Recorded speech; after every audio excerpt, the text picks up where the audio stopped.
Hello, and welcome to this short talk about emotional well-being when you or a loved one has been diagnosed with cancer. My name is Elaine Jackson, and I am a psychotherapist who works as part of the psychological therapist team at Broomfield Hospital. I am here today to talk to you about the common experiences that people have when they are diagnosed with cancer, and to consider how you can prepare for the treatment you will receive. Hopefully, some of this will also be relevant as you go through your treatment and beyond. We recognise that people feel a whole range of emotions when diagnosed with cancer, and that these emotions can change as treatment progresses. We also know that it can be a huge shock, and that many people feel as if everything changes very quickly. It can be a disorienting and uncertain time. Other common experiences are needing information, feeling eager to get into treatment, or feeling anxious about what is ahead. Some of you may feel angry or irritable, and sleep can often be hard to come by. One of the difficulties at this point can be the amount of new information that you have to take in, and that this can be overwhelming. This talk is part of our Prehub Program, which is to help you prepare both physically and emotionally for your cancer treatment. It can hopefully help you to begin to navigate or orientate yourself towards what is ahead, give some ideas about how to manage difficult feelings, and where to get further support if you want it. There is no one way to react. It is personal and will depend on things like the type of cancer, what treatment will be offered, and your own life space. Having some information on what is common to experience at this point means that you are not left with feelings of guilt about how you are feeling on top of everything else. A diagnosis can be a life-changing event. We know that this can affect people in different ways. You may be facing changes to your body, need to take time out from work, and routines will change. People in your network may not necessarily understand, which can feel isolating. One of the most important things to do is just to be kind to yourself and to look after yourself. Try to reduce outside demands and prioritise what feels helpful. Many of us prefer certainty and clarity, which a cancer diagnosis can feel the opposite of. The professionals in your medical team are aware of how uncertain this period can be. They also understand the importance of planning and information, which can lessen anxious feelings. Waiting for this in some cases can be one of the hardest times. Many people like to Google information, which can be both helpful and counterproductive. Like most things, it is a balance between having enough good sourced information that can help you feel more in control, or too much that makes feelings of fear and anxiety worse. You might even find this with well-meaning friends, where some shared experiences are very supportive and others feel too much. I would recommend taking your time to gather what you need, and don't be afraid to say when it is too much. Initially, your days may be filled with appointments and tests. It is both a lot to do and a lot to take in. Many of my patients have said this can be a time where they put their head down and just want to get on with things. And this might be the best way for some of you to cope at this point. And it is common for people to come back to how this has felt at a later point. However, we can still pay attention to your general well-being. We know from research that people say that this is a time they find the most difficult. Patients also tell me that they might expect to feel certain things at different points and find that they don't. It might be helpful to remind yourself that there is no one way or right way to feel. Many of you will never have been diagnosed with cancer before, and it is hard to foresee how you will be. However, we all use some coping strategies. You could consider what ones you already use or have used in the past. Coping skills are not just to help us adjust to stressful events, which being diagnosed with cancer certainly is, they are also ways of looking after ourselves. Whatever helps you feel better, use it.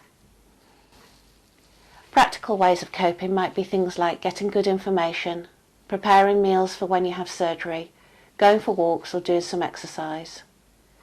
Emotional ways of coping might be sharing your concerns and how you are feeling, or at times avoiding discussing what is happening until you feel ready. When first diagnosed, there might be only shock and no words. All of this is fine. It is about finding what works for you at different points. The prehabilitation course will help you to physically prepare for your treatment. It has been well established that people often feel a better sense of well-being when they're able to do some form of physical activity.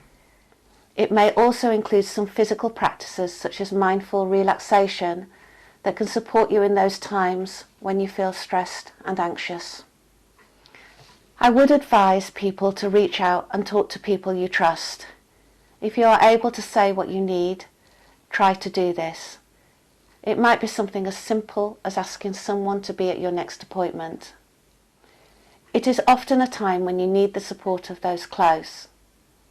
However, if you are more isolated, there are other places and people that can give you support as you go through your treatment, and I will share these at the end of this talk. It is common for me to hear people say, "But I don't want to worry anyone." We know that often this is about the whole family and that it is important for everyone to feel that they can participate and prepare for what is ahead and be able to express themselves in their own chosen way. Facing treatment will possibly mean different things to everyone who is listening to this. Hopefully you will have some clear information about what to expect. But this is not always possible. Many of you will be facing surgery and then treatments such as chemotherapy, radiotherapy. Many of you will expect to have changes to your body and things such as fatigue and sickness. The size of your treatment does not always correlate with how a cancer diagnosis will impact you emotionally. However, the type of surgery may create some life changes that might feel daunting, and it is common to feel concerned about how it will affect your life. Some people find it helpful to know what to expect so that they can prepare for how this might affect them. Talking fears through can also help. However, we also find that our imaginations can take over and run away into the future. It might be a difficult balance to strike, but some people find practices that help them feel calmer and in the present helpful. And there are many apps available for patients to use. At this point, I'm just putting on the screen some tips and advice about improving our well-being when we're going through a stressful event. Please pause the video if you want to read it through, or you can skip through it and come back to it later.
We can think that it is normal to feel anxious or down when diagnosed with cancer. However, it doesn't mean that if this happens to you, that you need to struggle alone. If you notice that you're experiencing increasing feelings of stress, anxiety, or low mood in a way that might be getting in the way of coping with your treatment or just living your life, I would suggest that you speak to someone from your clinical team, such as a CNS or consultant. Speaking to them alone may help, but they can also direct you to more specialised support, and that may be seeing a counsellor, psychotherapist or psychologist. I work as part of the Psychological Therapist Service here at Broomfield Hospital, and we are available to support patients with cancer and their family members, both when you are in hospital and as an outpatient. You will need to ask someone from your medical team to request it for you. There are also lots of charities that can support you at this time, such as Macmillan and the Helen Rollinson Centre. Macmillan has an excellent website where you can access information on how to look after yourself and your mental well-being at this time.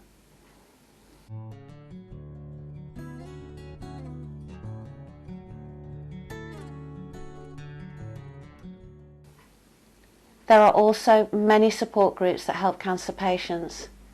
Information on these can be found at the information pod in the atrium of Broomfield Hospital and via your clinical team.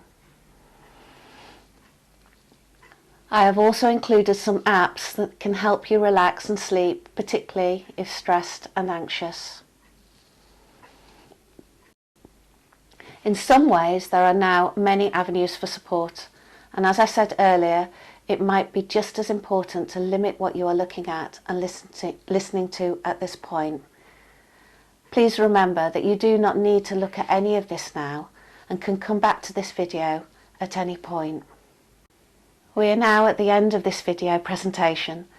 I hope that there is something from this talk that may help you navigate the road ahead and help you prioritise your mental well-being at this time. Thank you for listening.